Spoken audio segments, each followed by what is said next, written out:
My dad works in B2B marketing. He came by my school for career day and said he was a big ROAS man. Then he told everyone how much he loved calculating his return on ad spend.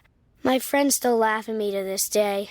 Not everyone gets B2B, but with LinkedIn, you'll be able to reach people who do. Get a $100 credit on your next ad campaign. Go to linkedin.com/results to claim your credit. That's linkedin.com/results. Terms and conditions apply. LinkedIn, the place to be, to be. We acknowledge the traditional owners of country throughout Australia and recognise their continuing connection to land, waters and culture. We pay our respects to their elders past, present and emerging. Hey there, music fans, and welcome back to another captivating episode of This Song Is Yours. I'm Simon Fink, your trusty host and guide through all things music in 2024, and today we've got a special treat for you. Joining us on the podcast today is none other than the sensational American singer-songwriter and producer, Chelsea Cutler. Known far and wide for her soul-stirring melodies and heartfelt lyrics, Chelsea is set to grace Australian stages in May with the enchanting sounds of her latest masterpiece, Stellaria. Now, Stellaria, which is Chelsea's third studio record, was released in October 2023 and is a testament to her unparalleled talent and unwavering dedication to her songwriting craft. With standout tracks like Your Bones, Stay Anything, and I Don't Feel Alive, the album has struck a chord with fans and critics alike, earning accolades from the likes of Fame magazine and Rolling Stone. Now, in today's episode, we're diving deep into the world of Chelsea Cutler with Chelsea herself. We'll be chatting about her highly anticipated Australian tour, exploring the creative process behind Stellaria, and uncovering the musical influences that have shaped her remarkable journey. Now, we want to give a big shout out to Layla and Mon from Scrabble PR for making this interview possible. And hey, don't forget to hit the subscribe button to stay tuned for more captivating conversations wherever you get your podcasts. Plus, be sure to follow us on social media for all the latest updates and behind-the-scenes exclusives. So, without further ado, let's dive into the mesmerising sounds of Chelsea Cutler.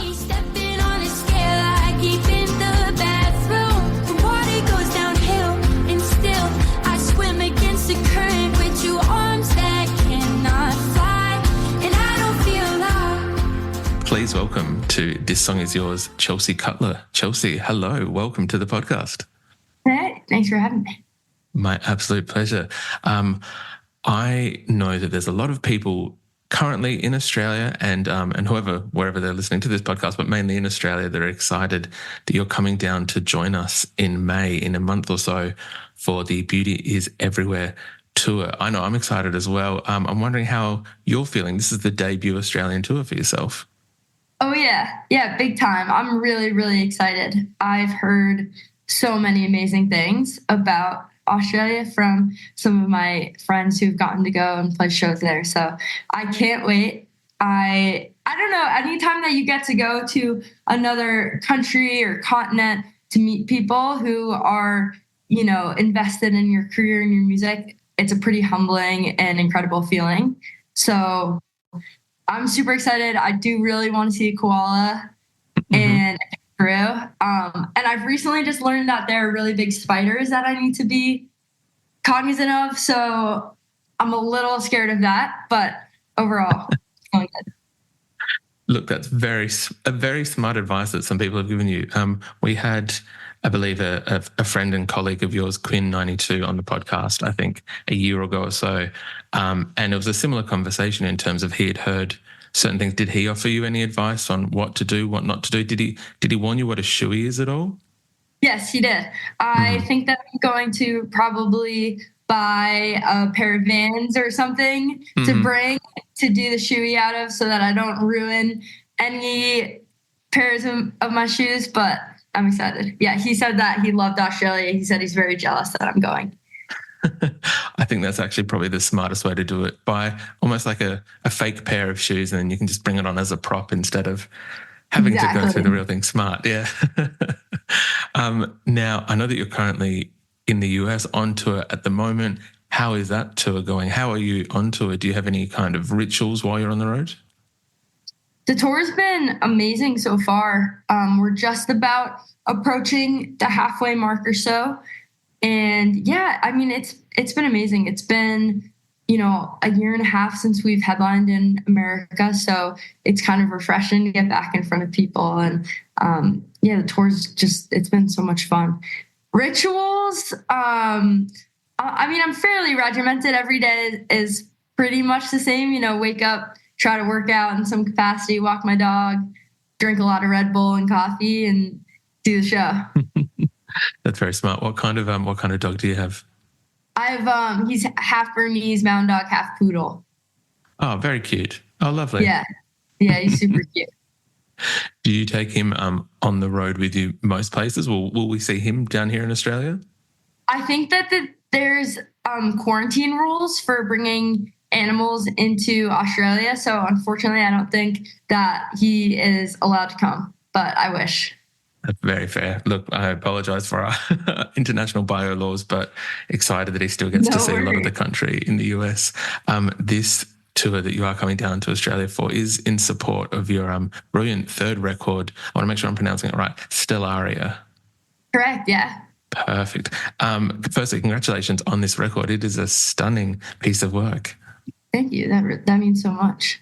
No, of course. I know that the record has been out since October. I know that it's been gaining a lot of positive press and reviews. I'm wondering from the artist who has put that work out into the world, how are you feeling now with it having been in the world for the last 4 to 5 months? It honestly feels pretty liberating. I kind of think when you're sitting on something for a long time, it morphs into a million versions of itself, and there's so much pressure around it. And finally having it out, honestly, it's just felt really good.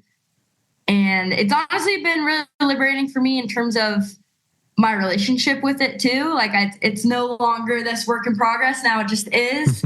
And kind of the finite element of that it's a nice relief. And it's allowed me to kind of be creative in new, fun ways post-release too, which has been really exciting, getting to start to work on new stuff. But yeah, I mean, it feels good. I think being on tour is kind of the main environment where you can really see an album live post-release. So that much of it has been like particularly exciting.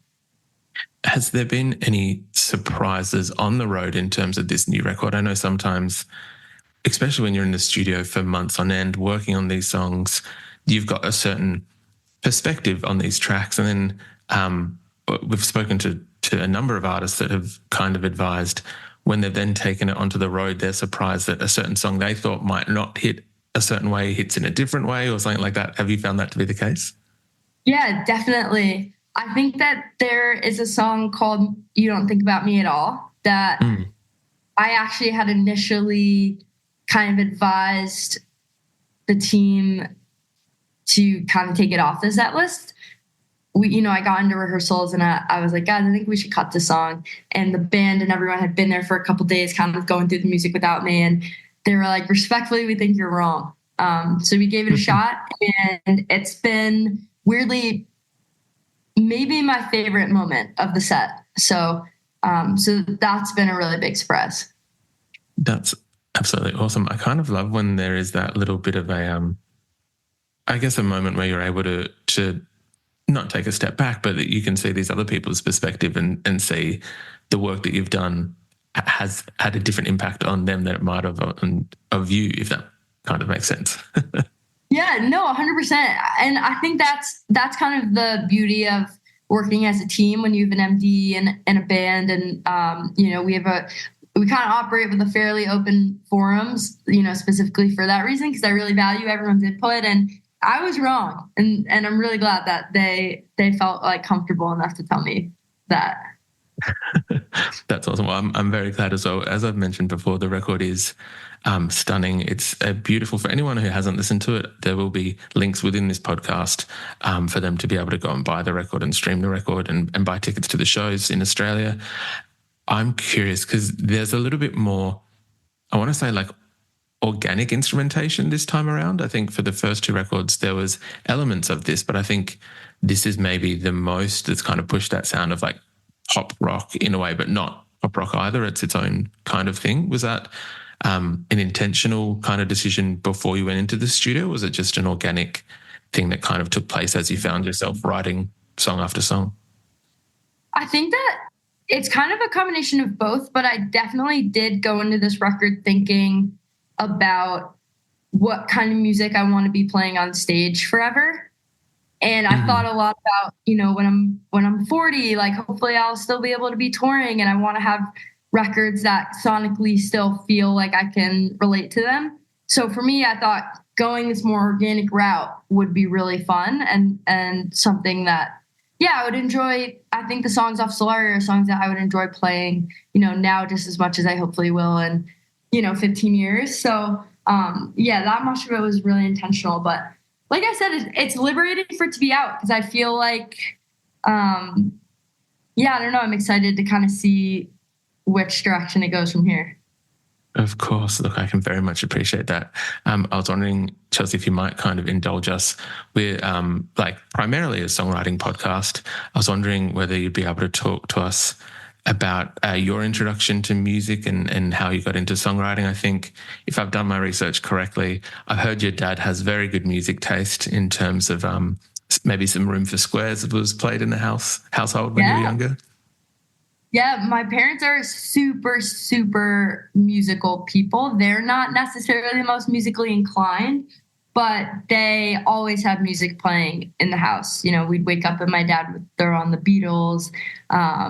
And my mom is from kind of the Asbury Park area. So Bruce was always playing in our household. So, I don't know. I just grew up with like such a family culture where music was such a big part of it, that it was kind of inevitable that it would be just such a massive part of my life. And my parents were super, super supportive with me getting into guitar lessons and piano lessons. And I'm really fortunate.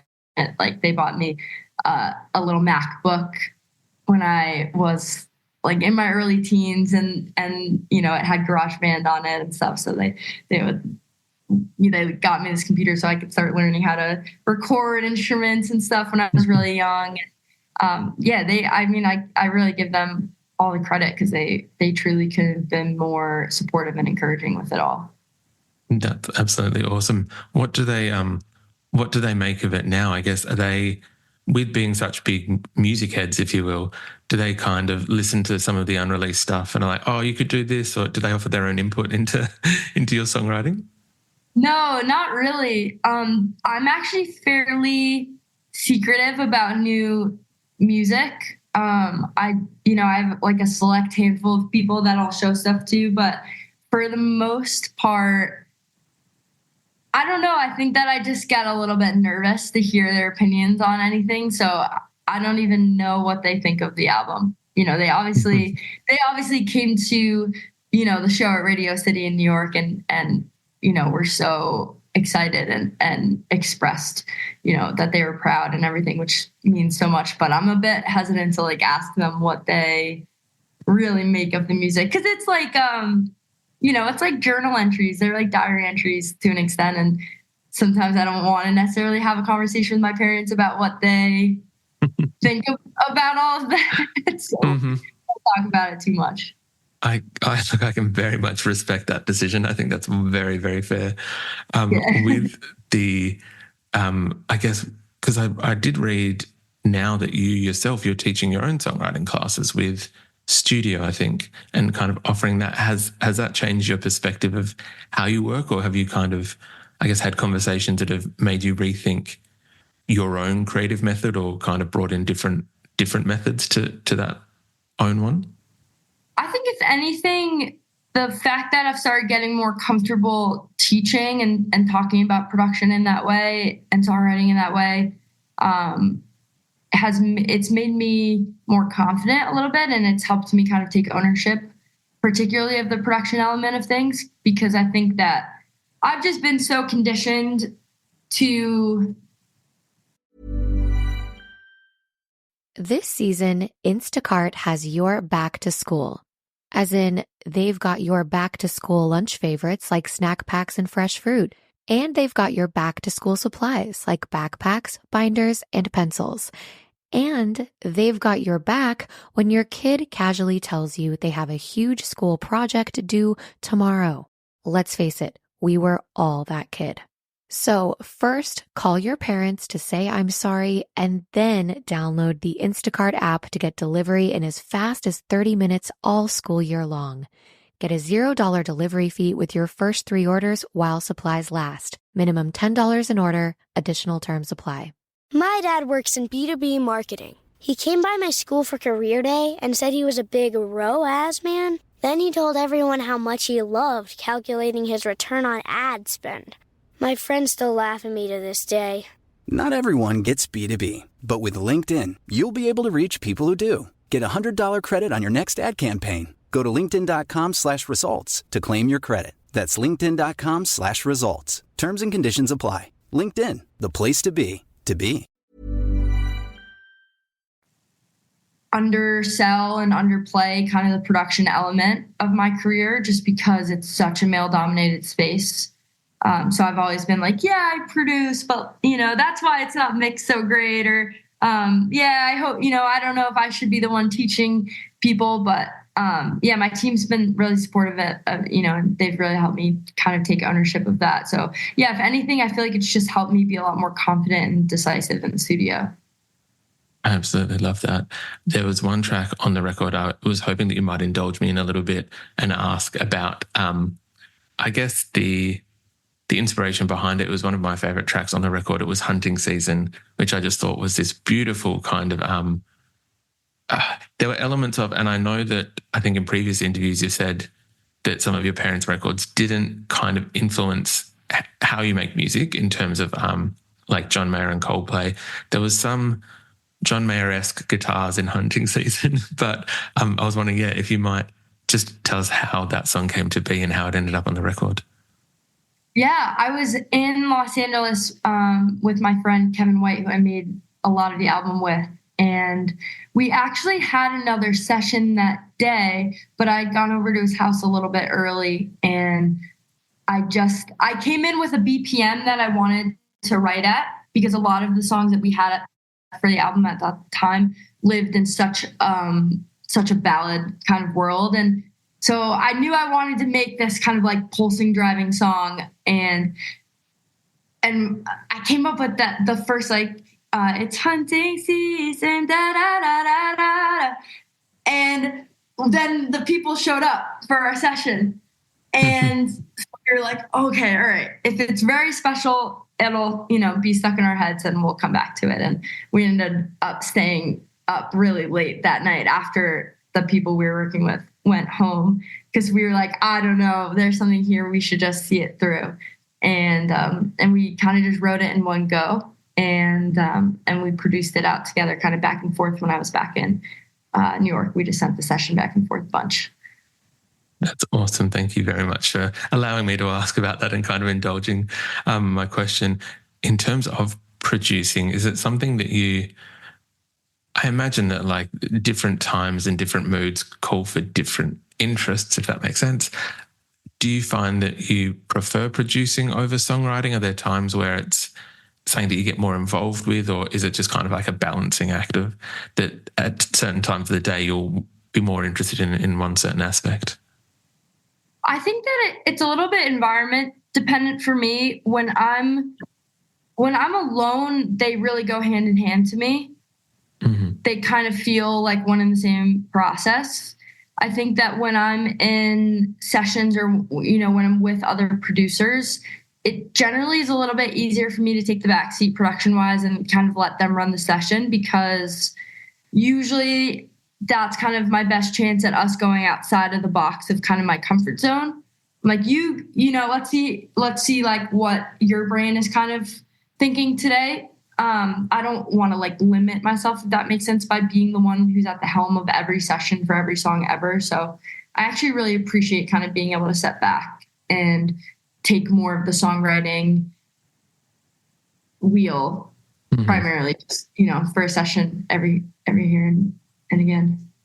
Are you someone who has the ability to write and produce while on the road? Can we maybe expect some songs from this upcoming Australian tour to maybe begin in our country and then grow from whatever kind of seeds are sowed at that point? Yeah, I've pretty much written something on every tour. I just bring a little Shure microphone and an interface with me pretty much everywhere I go, just to make sure, because you never know. Of And course. yeah, and even this tour already, I've got some really cool ideas from. So yeah, you gotta always keep a little handheld on you just in case. That's awesome to hear. Well, as I mentioned right up the top, Chelsea, I know there's a lot of people excited to be able to see you playing live. Again, these are your first shows down in Australia. And so there's a lot of excitement around them. I know we've spoken about kind of the wildlife. Hopefully whoever is in charge of organising some of your activities here, they'll get you that koala to be able to have a photo with. And you're already conscious of our insects and snakes and spiders. Is there anything else that you're looking forward to, or you've heard to maybe check out? Maybe it's a band, maybe it's some of our cuisine or food and fine dining. Is there anything else that you're kind of looking forward to when you come to Australia? I think this is maybe a little bit of a cliche answer, but I honestly am just really excited to get to talk to people. Mm-hmm. Typically, when we go to other countries to play shows, obviously the shows are a bit smaller capacity than what we're playing here in the States. So I usually try to just stay after the shows and talk to as many fans as possible, because when else am I going to get to meet so many people who are in this whole other place, and we have this unique connection, through music. And I don't know, doing that, honestly, I feel like a lot of the times you learn a lot more about a place and the people there than necessarily doing all the sightseeing and the tourist attractions and stuff. So I'm honestly just really excited to talk to as many people as I can. Look, I think that's very fair. I think just on what you said, then for this tour, having a quick look at the tour dates and the venues that you're playing, they're not bad sized rooms. They're pretty decent sized rooms for for an Australian tour. So the first time you're coming out. So I know that there's a lot of fans who are excited to see you. And I think that although these are big rooms, they are still very intimate in how they've been designed. So I think fans are in for an absolute treat when it does come to this tour. Chelsea, I was wondering if you might indulge us. Usually we'd ask our guests what they're currently listening to. Is there anything at the moment that's kind of on high rotation for yourself? Yeah. So I always go to I gotta check my Spotify playlist whenever anyone asks this, because I like to be precise. But the new 21 Pilots song, Overcompensate, I really, really liked. And then Joe Keery's record that he put out. And obviously everyone's it's blowing up now. But I've loved that. And then I dove into some of his older stuff too. There's a song called Body that I've been listening to a lot that one of my crew guys showed me. So yeah, I'm loving the Joe Keery stuff and that new 21 Pilots record as well. It is funny how that Joe project is, now kind of weirdly blowing up. The album's been out for a little while, but it's, the songs obviously have some legs to them because people are absolutely loving them now. So very, very solid choices from yourself. Yeah. What about you? Anything I should check out? Oh, good question. And also, thank you for asking. I'm rarely asked, and I don't mean that as as an offense. More so, like it's not my place to. What have we got?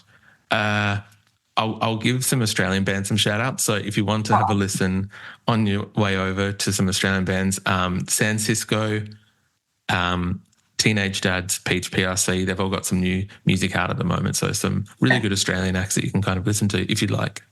I'd love to. Awesome. Chelsea, thank you so much for coming on to the podcast today. I do appreciate it. For anyone who's listening, Chelsea's tour does kick off at the start of May, Thursday, the 2nd of May in Sydney, and there's 4 dates after that.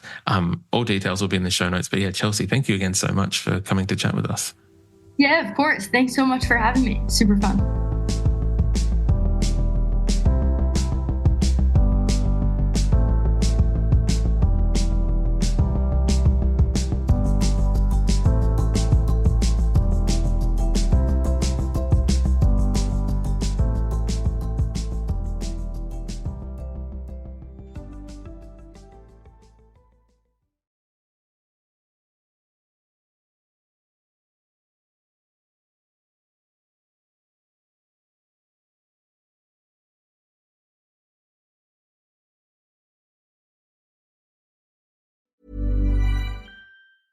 If you're taking care of a senior loved one, then you know it can be hard.